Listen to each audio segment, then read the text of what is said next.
De retour avec Stéphane, on a vu la plume, on a vu le dessin libre, et maintenant on va voir comment combiner des formes. Parce que des fois c'est ce qu'il y a de plus simple, hein, c'est de tracer des primitives et de les combiner. Quand on apprend le dessin, généralement on vous apprend à mettre les proportions dans des formes géométriques, reconnaître la proportion d'une forme géométrique, d'un trapèze, d'un rond, pour une tête, etc. Donc généralement, quand on dessine, en partant de primitives, qu'on pourra modifier après, c'est effectivement ce qui est le plus simple. Pour pouvoir prendre des formes existantes et les combiner, on a plusieurs outils. On a un panneau qui s'appelle le Pathfinder. On verra qu'il y a deux sous-parties. Et puis on aura des outils qui se trouvent au même endroit d'ailleurs ici. C'est l'outil concepteur de forme. Super puissant celui-là. Extrêmement puissant. Et peinture dynamique qui est aussi puissant et assez méconnu. Et toi tu l'aimes bien celui-là. Je l'aime bien et vous allez voir pourquoi tout à l'heure. Donc on va commencer par le Pathfinder qui est vraiment la base et l'historique. Traduit d'ailleurs. Non, qui n'a pas été traduit, parce qu'il y a Pathfinder, c'est... voilà. Rechercher une trajectoire. Ça doit être ça, ou des tracés, je pense plutôt, vu que c'est la traduction officielle, en fait, de base. Ouais, c'est marrant. Bon. Donc je vais ici, j'ai pris des formes de base avec des couleurs et des contours pour que ça soit bien visuel. Donc c'est l'exercice de base, généralement, ici. Donc mon panneau Pathfinder, il se trouve ici, voilà. Donc on a deux rangées. On a les Pathfinder, et en fait, on a des modes de forme, des modes de forme composés. Des modes de la forme. De la forme, et exactement Attention. composées. C'est des formes composées quand on reste en survol, une forme composée. Ah. On va voir la différence entre les deux. Donc ici, déjà, si je passe sur les modes de forme ici, je vais ouvrir exprès mon tracé, mon panneau, comme ça on verra ce qui se passe. Ça c'est un bon truc quand on veut les essayer. Ok. Je vais cliquer ici sur mode de la forme. Alors je clique par défaut, on me dit que je peux cliquer sur Alt-clic. Ce qui va me donner, qui va me révéler réellement ce que c'est. Parce que si je le fais comme ceci, ça me fait une forme de base. Il n'y a rien de particulier. Bon, on se dit ok, c'est bien juste associé. Par contre, si j'appuie sur Alt, je vois ce que c'est que vraiment une forme composée. Il se comporte comme un tracé unique, c'est-à-dire qu'il y a un contour et un fond unique, mais ça s'appelle une forme composée, c'est une sorte de groupe ici, qui fait que je vais pouvoir, à tout moment, redéplacer mes éléments. Ah, c'est génial ça. Parce que si tu fais pas Alt-clic... Il me donne le résultat. Il ne me donne pas... Mais là, tu peux le laisser comme ça. Exactement, ou je peux le laisser comme ça, ce qui fait que si jamais j'ai besoin... d'agrandir le rond... D'agrandir le rond ou de revenir, eh bien, je vais retrouver ces éléments. Ah, mais c'est beaucoup mieux ça. Donc, on va avoir la même chose, là je vais annuler un petit peu tout ça, c'était juste, voilà. On va avoir la même chose ici, donc si j'appuie sur Alt, je vais venir soustraire la forme qui était au-dessus par rapport à la forme qui était dedans. D'ailleurs... Ah oui, donc là on voit je peux aussi l'ordre des calques est super important. Exactement, l'ordre d'empilement des objets, très, très exactement, à l'intérieur de la forme composée. Lequel vient extraire l'autre, tout à fait. Donc il faut imaginer un calque au-dessus qui vient extraire en dessous, exactement. Comme une forme qu'on mettrait... Et si on regarde là, d'ailleurs, souvent les icônes, on oublie de regarder les icônes, mais les icônes sont très bien faites en fait. Là on nous montre réellement ce qui se passe en fait ici. On est en train de soustraire, on va faire des exclusions. C'est vrai qu'ils ont pris le soin de mettre une petite ombre. Voilà. Donc on voit comme ça très bien ce qui se passe. Comme on verra, finalement, on va pas tous les passer en vue, par exemple dans la partie basse. Je vais vous en montrer juste un ou deux que je trouve les plus nécessaires, on va dire. Mais vous allez comprendre ensuite le principe, de toute façon, rien qu'en regardant simplement les éléments ou en laissant votre souris en survol pour avoir les infobulles. Donc voilà aussi ce qui va être pratique ici, c'est de pouvoir avoir ça. Maintenant, si à un moment donné, donc c'est bien de rester éditable, de toute façon c'est toujours mieux de rester éditable. Sauf qu'à un moment donné, vous avez peut-être déjà donné le fichier à quelqu'un qui ne sera pas s'en servir, il pourra faire des erreurs. Ok. Et bien dans ce cas-là, vous cliquez sur décomposer et là on se retrouve un tracé unique. Génial. Ok. Différence avec les autres. Donc les Pathfinder. Hop. Si je reviens ici, on va annuler tout ça. Voilà. Je vais faire copier dans le presse-papier, comme ça la prochaine fois je pourrai les reprendre. Les Pathfinder, ici, quand je clique dessus, alors je vais prendre par exemple celui-ci, qui est Division. Il est en train de réellement, il va me créer un groupe cette fois-ci. C'est pas la même chose, ça ressemble, mais c'était bien marqué forme composée tout à l'heure. Là c'est un groupe. Donc déjà, si je veux récupérer les pièces ici, j'ai besoin de dégrouper. Hop là, qui s'appelle pomme majuscule G, excusez-moi, à chaque fois que je le recherche, c'est ici, c'est dissocié en français. Ok. Associé. Allez, pomme G, tu groupes et pomme majuscule G, tu dégroupes. Ok, contrôle sur Windows, bien entendu. Et là, du coup, je me retrouve, voilà, le premier, c'est une division. Il me subdivise en plusieurs morceaux, tout simplement. Ok. Donc ça, première chose. Maintenant, si je reviens ici, avec ces deux formes, je vais avoir pour moi un des plus utiles, c'est le mode fusion. C'est un de ceux que j'utilise le plus, ici, qui va me permettre, eh bien, vous le voyez ici, de venir... Hop là. Donc c'est un groupe... De venir vraiment découper en fonction de ce qui est vu, en termes de couleur de fond. Okay. La couleur qui est par-dessus va venir voilà, supprimer ce qu'il y a derrière. On peut imaginer un peu comme un vitrail, et puis ça va te faire chaque bout de verre. Quoi. Chaque bout de verre, et on s'en moque, s'il y a des tracés en dessous, ils vont être supprimés en fait. Okay. Donc voilà, je vais pas vous montrer tous les autres, hein, c'était juste pour vous expliquer. Par contre, si par défaut, quand vous faites l'élément, il est groupé. Donc si vous voulez vraiment modifier indépendamment les éléments parce que vous voulez les supprimer, en ajouter, etc., dans ce cas-là, n'oubliez pas de dégrouper. Ok. Donc tous ceux-ci vont finir donc, en groupe. Ouais. Tout ceci, soit en forme résultante, soit avec Alt, en une sorte de groupe de forme composée. Ok, super clair. Donc ça c'était une façon de faire. Maintenant on va voir qu'il y a plus simple, surtout quand on fait des recherches. Un exemple tout bête, hein, c'est ça, hein, c'est quand on vient ici, on a des formes, ici, voilà. Okay. Si on fait de la typo, généralement on a des formes de construction, on a des cercles, certaines qui nous servent de guide, certaines qui vont nous servir à créer une typo.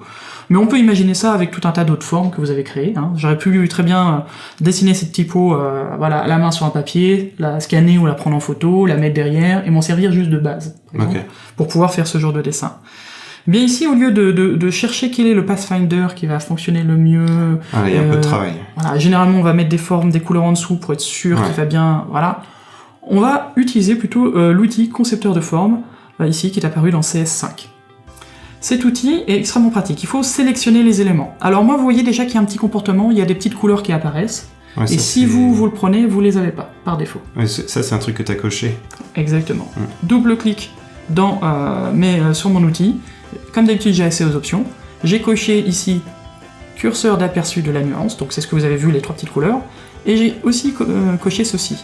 Ça veut dire surtout quand vous faites plein d'essais, quand on veut faire des choses assez techniques, on va s'assurer vraiment le cercle par exemple là est bien collé en termes de tracé par rapport au reste, d'accord ?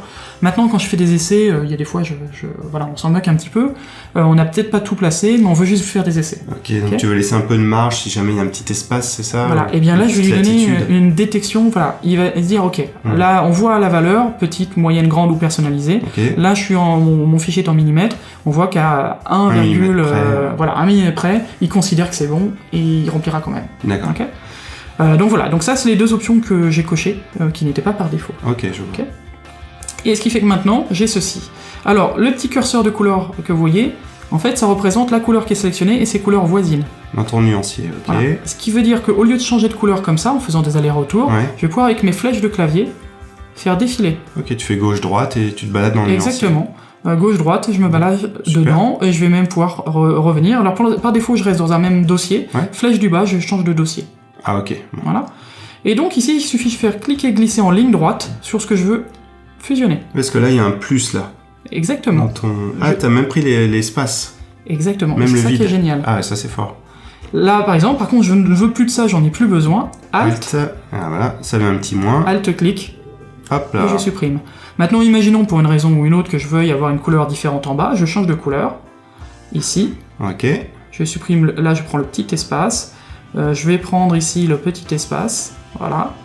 Et puis sur la partie basse, je vais faire autre chose. Je vais venir changer ma couleur. Je vais prendre juste ces deux petits espaces-là, ces espaces-là. Et vous voyez qu'en fait, du coup, là, c'est vraiment à vue. Je fais mes choix. Je dis vous, hein, je ne vous vois pas encore. Hein, c'est aussi pour... Ça viendra. pour l'audition. Mais c'est...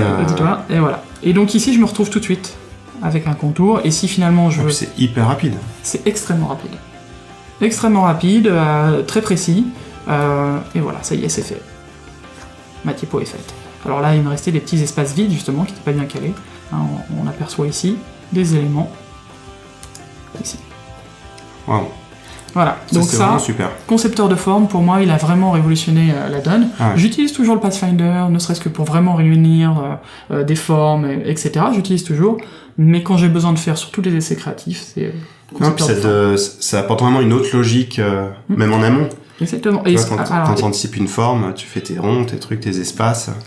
Et généralement, si je reviens un petit peu en arrière, par exemple ici, voilà, imaginons que j'étais sûr de cette partie-là, mais je veux faire d'autres essais. Moi, ce que j'aime bien faire, c'est ceci, c'est Alt-O, majuscule O, excusez-moi, pour prendre l'outil plan de travail.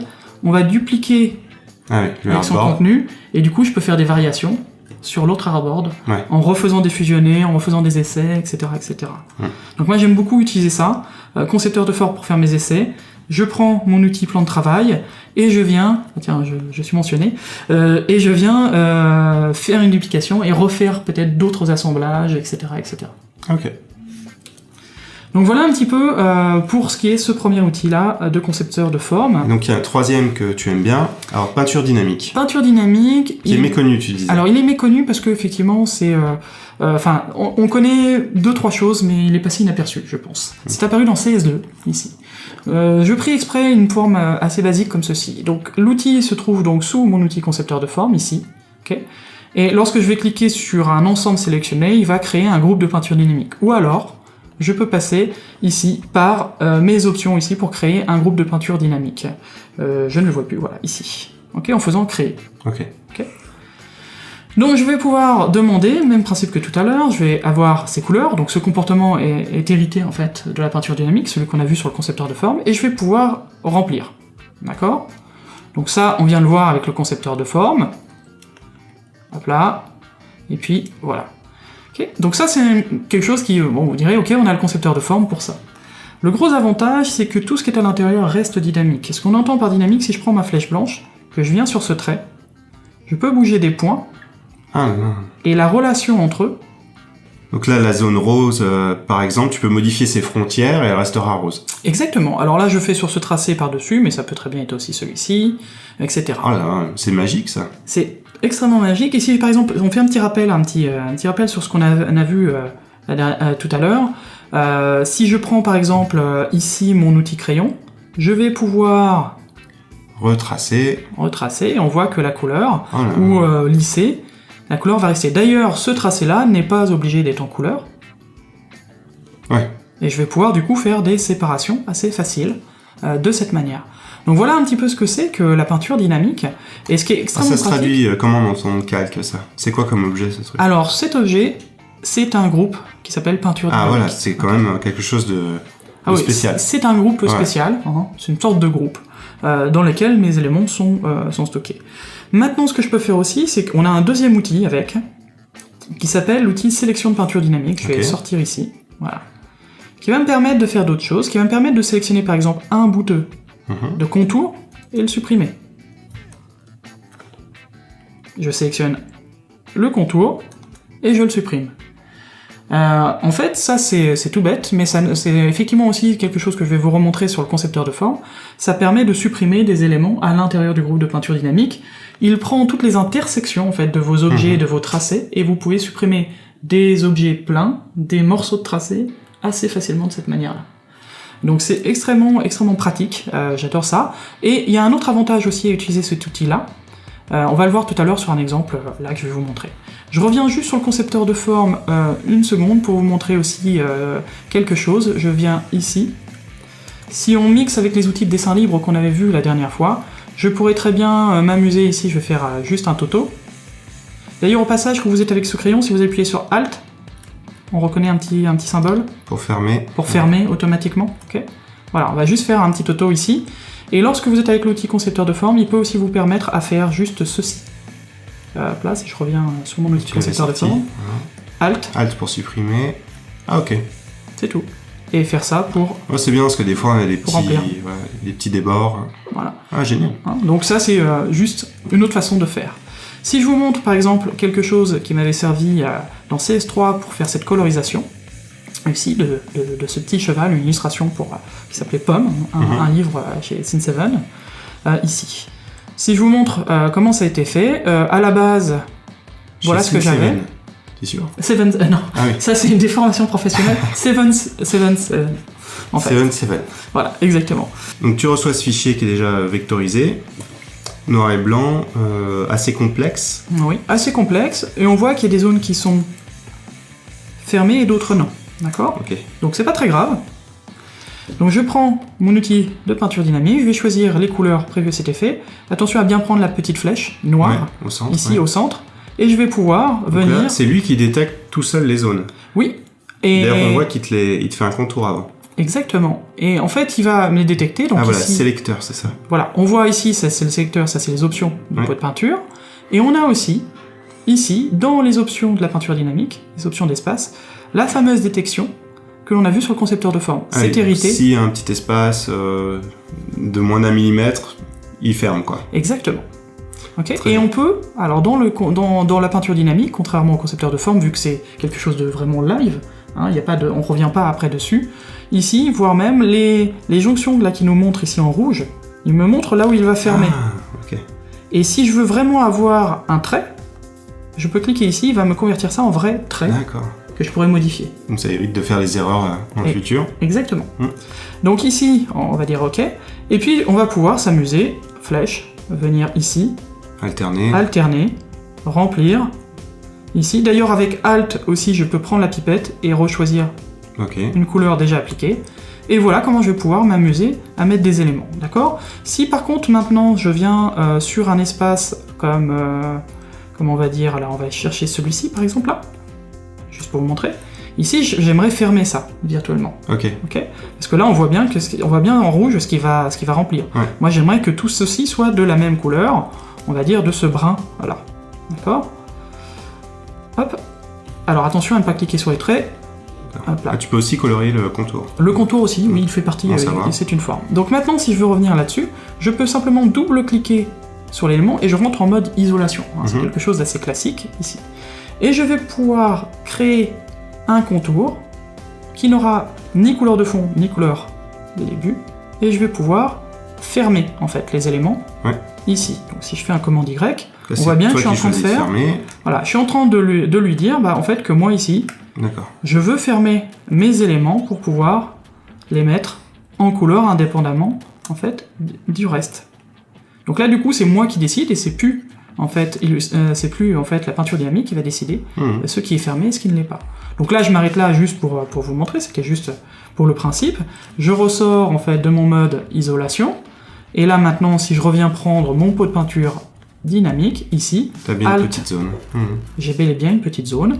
Et au passage, l'outil ici de sélection, il va me permettre aussi de pouvoir sélectionner une zone et appliquer un dégradé. Ce que je n'aurais pas pu faire par défaut. Ah, ok. Ok.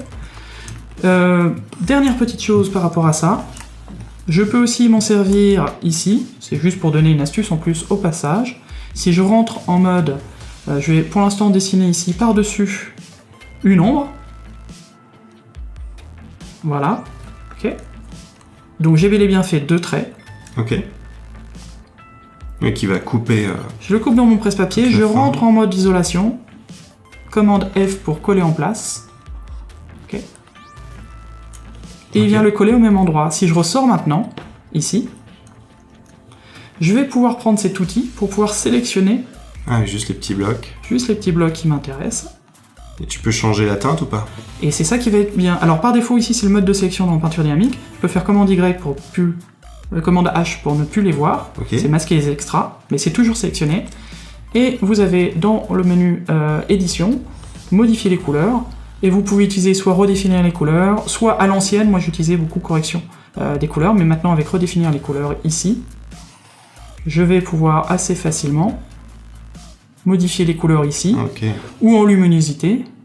Ouais, un Juste. peu foncer ça. Voilà, exactement, pour pouvoir créer des ombres en une seule fois.